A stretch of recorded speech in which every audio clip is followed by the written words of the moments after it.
Hey, it's Neville Medora here. And as you may know, I'm a copywriter, and so what we do is we go through pages and change stuff up, mainly the words, images, etc. The problem is, every once in a while, after you've looked at a piece of copy like a bazillion times, you end up getting like blinders on. Like it's really difficult to see, and the way I explain it is that you're in the box. So you're so in this box and looking at this page over and over and over that it's difficult to see it with a fresh pair of eyes.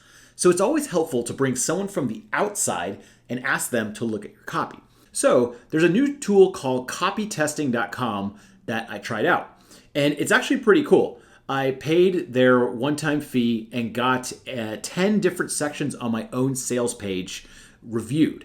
And it's interesting because it's a crowdsourced review. What this reminds me of is focus groups. Now, focus groups is where they pay a set of people to give their opinions about either a product or a web page or a movie or a TV show. So copy testing is just that. It kind of is like a focus group for copy and images. So this is the sales page for copywriting course that we have. And I kind of want to just see what happens whenever we put it in copytesting.com. And we did, and here's the results. So here's the copy testing backend. And as you can see, the page is over here, and you can click on any area that I've highlighted for a test. So I paid for 10 tests. So I got this part's the second one, the third one, etc. And what you can do is, as soon as you click one, on the right, there are 3 different questions. There's one, which is, what's your first reaction after reading this section? Then the second question is, what are the compelling parts of this argument? And then number 3, what about this argument is unclear or off-putting? So right off the bat, people are going to give answers because they are prompting them with a question. So at first they just give like a generic, like, what's your reaction? Then they say, what are the good parts of this section? And then what are the bad parts? So just remember, in a focus group, they are being paid to tell you something about your page. So you have to have you got to have some thick skin to handle some of these focus groups. And you also have to be careful of what you pay attention to and what you don't pay attention to in focus groups. That is the trick. So I'm just going to go quickly through some of the results just to share them if anyone finds them interesting. So this first part over here, it says like unlimited copy critiques, unlimited email critiques, unlimited office hours invites. You get the point that I'm trying to show that it's unlimited, right? Well, the first reaction people had was a little bit mixed. It's annoying how it repeats unlimited. This section is quite clear, so this person liked it. Someone said, I feel the tone of writing was far too informal. So it's kind of like a mixed bag. So whenever there's like a 50-50 result with a focus group, you kind of like, I don't know if we should remove it or change it because of 50-50 results. A lot of people said that they did not like the word unlimited so many times. Some people said that it was just too repetitive and they hated it and it was off-putting. Some people said they loved it. Some people thought that they got a lot of value out of seeing it repeated so many times. So my thought with this, neutral, don't do anything. Okay, here we go. Now it starts getting a little brutal. Now, if you've been reading copywriting course for a while, you know that I use a lot of stick figures. A lot of these like cheesy stick figures I draw. And it's a little weird. Like, a lot of people don't like them, but at the same time, they do like them because they're easy to understand. So it's always been this constant push and pull of like, should I use them? Should I not? And so you can see that reflected over here. A lot of people did not like the stick figures. The little guy in the chair looks really poorly done. There's bad grammar. The stick figure is a horrible graphic. It looks cheap and unprofessional. The graphic is a bit off-putting. It's not very kind to the stick figures over here. And if we go over here, there's even more bad reviews for the stick figures. So this is where focus groups kind of get kind of interesting because, like, according to this, I should probably change the stick figures, but you also have to know when you're not going to do it. And to be honest, I'm not going to change those. So once again, I don't think I'll change any of those, but it has told me that perhaps I can notch up the professionalism. I think drawings and stick figures are not bad, but notching up the professionalism could help. The next section over here, this one was interesting. I've looked at it so many times that I thought this was like a clever way to lay it out. No one liked this. A few people did, but most of these people said that it was very difficult to read this. that it's just like it had this weird like funnel shape, and then on the other side over here it had like an up funnel shape. There was a lot of criticism through this that it was difficult to read.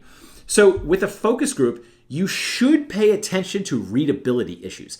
As a copywriter, I want to make sure that the copy is easily read. If they're having any problems at all reading it, whether the background is too weird looking or there's a picture behind it and you can't really read the text with the picture overlay, if there's any of that stuff, you want to remove it immediately. So we actually changed this based on the results that we got, that too many people just could not read it. This section is pretty standard looking. Like you got the headline over here, the copy below it, and then a picture on the right. And then it goes down and just changes sides with the image on the right over here.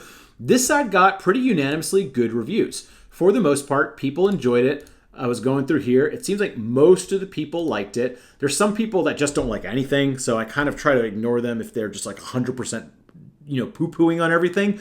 But most people seem to be okay with it. This section over here, where I listed all the courses inside, was kind of interesting because I've seen this so many times that I just don't even know what to think of it anymore. I definitely in the box when it comes to this box. And so I looked at it, and actually most people kind of liked it and thought it delivered a lot of value. Some people did not like that a price was listed on each one, so we actually went and took that off. I changed up some of the copy. I made the spacing a little bit easier to read. So there were some good helpful suggestions for this, and I did make changes based on this section. This one was kind of interesting. So I actually really liked this case study where we took someone's email that was making $455, meaning they were going negative on this one actually. And then after we changed up their emails, they were making roughly $5,000 per email that they would send out with the new format. So I thought this was a cool case study to show. But people unanimously did not like how this was designed, and they also just didn't think that these images were clear enough to read. So once again, whenever I find readability problems, my ears perk up because I want to change those. So we actually redid this section in a new format because this was just very poorly done. To be honest, I made these images a long time ago, and I didn't mean for them to be seen so many times, so I kind of did like a crappy job at them. So this was actually good feedback that a lot of people said the content was good. However, they were not fans of the way it was laid out, and they thought it was just weird to read and that the images were really crap quality. Oh man, this section performed poorly. There were so many things wrong with this one that I went and changed this one first because it was just unanimously really bad. And you know what? I agree with them. So first of all, the blue and white text. Nowhere on the page is there this dark blue and white text. And someone asked me, they're like, why did you make it that color? And I was like, I don't know. I think like just the template that this came with, like just had it and I just used it. And then the other thing was everyone hated the big green check marks. They're like, why are there so many big check marks? Why are they so big? The check marks are so big but like I could barely read the words. So this is problematic all around, and I went through and changed it immediately. I made the check mark smaller, changed the backgrounds, changed some of the copy, made the spacing a little bit better, made it easier to read. So this was actually really valuable feedback because I've had this section up there for so long, but it's the first time I just saw unanimously bad things about it. And I was like, okay, got to change it right away. So that was very helpful. This section did pretty good. It's a pretty standard section, nothing crazy about it. So it says high praise from high up people, and it goes through some testimonials about the copywriting course.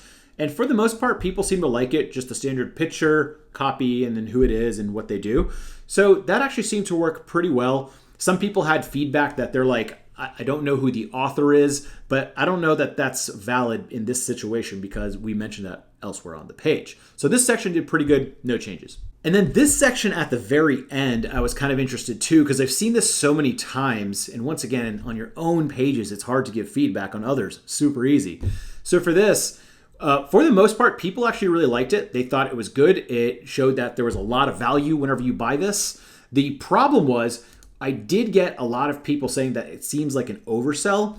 Now, I was conflicted on this one. Once again, in a focus group, you got to think that maybe throw some feedback out, maybe keep some.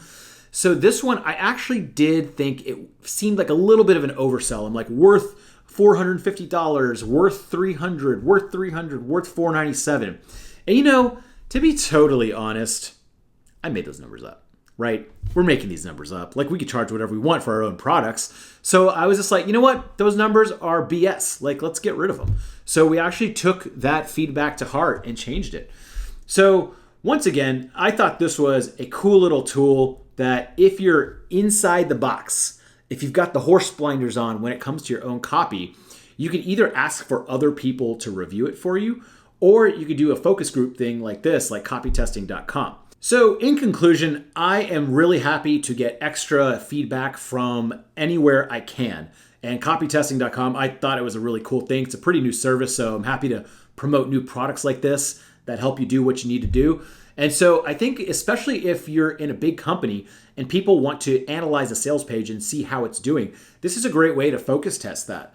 And I think it's up to you to decide what to keep and what to discard in terms of feedback. I think that's a little bit challenging to know, especially if you're not a copywriter and you don't have a lot of experience. Then a couple pieces of negative feedback can really stick in your brain, right? But I definitely did make changes to my own sales page really quick right after this. I mean, in fact, this was one that everyone said was really ugly looking. And then we updated it on the page to look like this, which is just a lot prettier. It seemed to just be easier to read. It looked just a little bit nicer. So we went and made changes right away. So hopefully you like that. And if you want to check out the actual live sales page, you can go to copywritingcourse.com/join and check it out over there. My name is Neville Medora, and I will talk to you later.